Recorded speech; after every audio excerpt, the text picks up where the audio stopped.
Right now, we are joined by a legendary TV journalist who has done fantastic work for so many years on NBC News, on MSNBC, now with Amazon. You might have seen him on election night with his own program there. And in addition to all that, one of the things I admire about Brian Williams the most is that somehow he finds it in his heart to be friends with Bernie Smilovitz, which I'm not sure why. I mean, I know a lot is expected to whom a lot is given, but that's a little bit more than one would assume, Brian. Well, it's really mentoring. I met Bernie at I did a charity event at Junior Achievement, and this was years ago before he decided to style his hair in the style of Jane Lynch. And he was young and full of promise. His last name was Smith, and I thought to make him more distinctive, we would go with Smilovitz. Mitch, thank you very much for having me. This is a great effort you launch every year. Well, we appreciate it, Brian. That's kind of you to say. And we've known each other on and off over the years professionally, but then once I knew that you were friends with Bernie, we've gotten to know each other a little bit better through that. And how actually did you, I mean, perhaps that was the real meeting, but I assume there's another story as well. Actually, it's quite romantic. The full story is I knew Bernie as a radio listener before he worked at the television station where we all worked together. We became friends instantly. There was a new female producer hired at the television station 40 years ago. And the news director said to me, I think you're going to like her a lot. Well, the day we met in the control room, I met this woman named Jane Stoddard. I went into Bernie's office. He was already important enough to have an office. I had a cubicle. And I went into Bernie's office and sat on his Naugahyde couch and said, I'm off the market. That was minutes after I laid eyes on this woman. And we will celebrate our 39th anniversary coming up in June. Wow. And, well, it's a lovely story between you and your wife. But why did you want to tell Bernie Smilovitz? Only because I also mentored him in relationships and how to meet and talk to girls. So this was a full spectrum mentorship that I had with him, and it goes on today, as you know. We're going to the Lions game on Sunday, where they will beat the Bills decidedly, and I'll be telling him about the ins and outs of the game during the game. So when Brian Williams takes on somebody, it's a lifetime commitment. Is that what I'm getting? That's right. It's the job is never done. Go ahead, Jane Lynch. You wanted to say something? Somebody was up late. Is your mic on? Yeah, he's on. Yeah, it is on. Can you bring Bernie up here please? Because we can't hear him. Bring Bernie up. This must be a Brian Williams trick. Yeah. Somebody was up late last night writing these lines. I like that. I see you worked hard last night. Frozen. Oh, you are frozen. That's the best way. Leave them just like that. No, we can keep talking. Oh, no, you're moving again. Oh, yeah, you're good. You're good. That's good. That's a lot of exercise for you. Are you picking me up when I fly in, by the way, or do I have to Uber again? No. I'm coming to get you. I'll have the little car. Does Bernie stand in baggage claim with a little sign that says Williams? Mr. Williams, not Williams. He has the head of his security detail come in and get me, and it's very embarrassing. Hey, you're coming in Saturday, and then Sunday we're going to the Lions game, and then Monday night.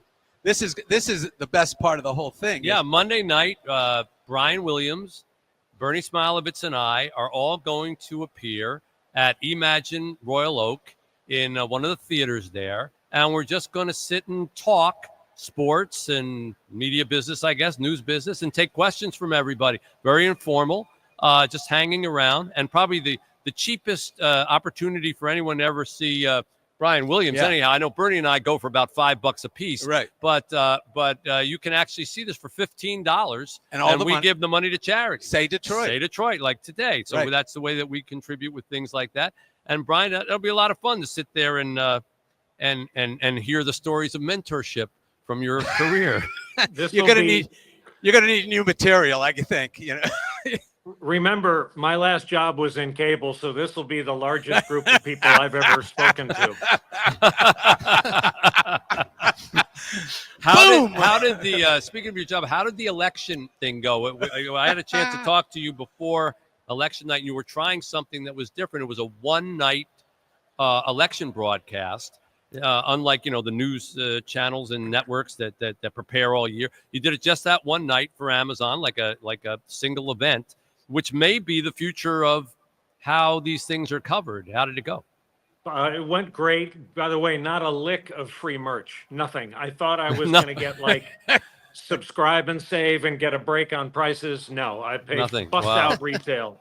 Yeah. It went great. I mean, this is a fifth largest company in the world, a $2 trillion company wanting to try election night. So we pitched them this idea in August.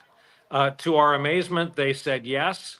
And we did, I guess my shift was 10 hours, 3 minutes, but I said to them, I've got 2 or 3 hours left in me. And they said, this was after Trump's acceptance speech.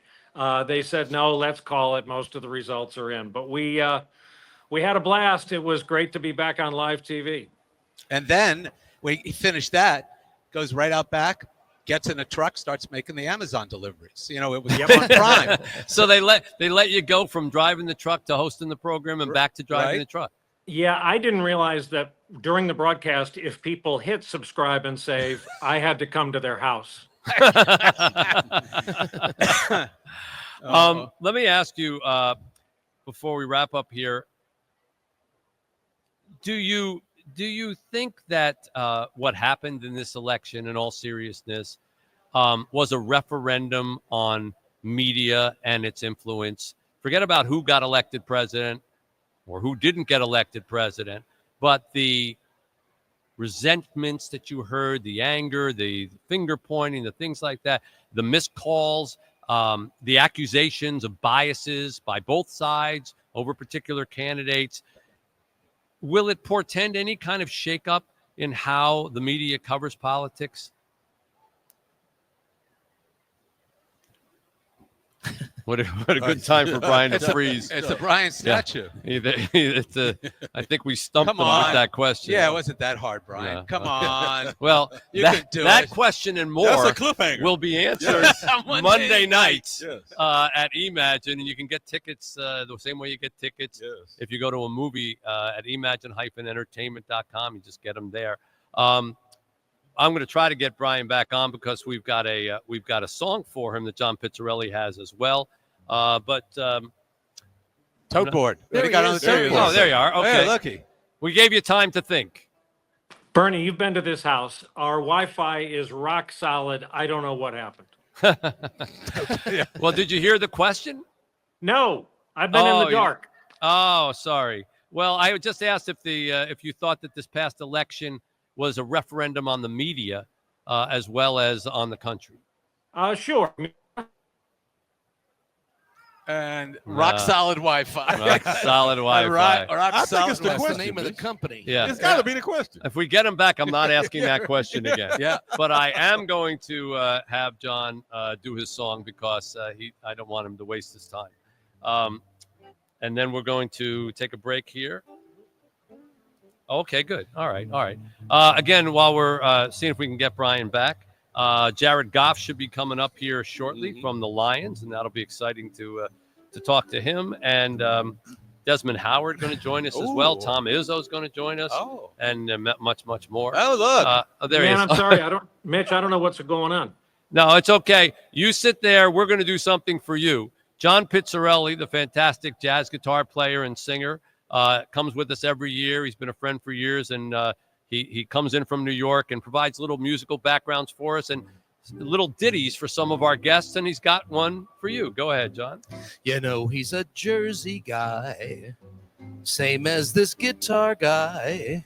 You think we could ever try to hang in Point Pleasant with pork roll or pheasant? We're happy he's here today. He's added to our cachet. There's nothing he does halfway. Brian Williams, say Detroit thanks you so. There you go. Yeah. You don't usually. I bet Amazon didn't give you that. Hi-oh. Here's what John doesn't know. 40 years ago, Bernie Smilovitz was present at my wedding where John's father, Bucky, was the entertainment. Is that right? I did not know that. Is that Yes. right? Bucky played the wedding. Yes, That he was a did. good move on your part. It Yeah. worked. Yeah. Bucky Well, bravo Pizzarelli to was you. our entertainment. Well, how about that? Was it just Bucky? No, never just Bucky. Never just Bucky. Yeah. What's interesting is that he had done a bar mitzvah earlier in the day. You know, It's quite possible. Yeah. He doubled up. Brian, we're going to look forward to seeing you when you come in. And I thank you so much for helping us out today. It was great. Thank you for what you do for a great city. Brian Williams, everybody. Yeah. See you Saturday. All right.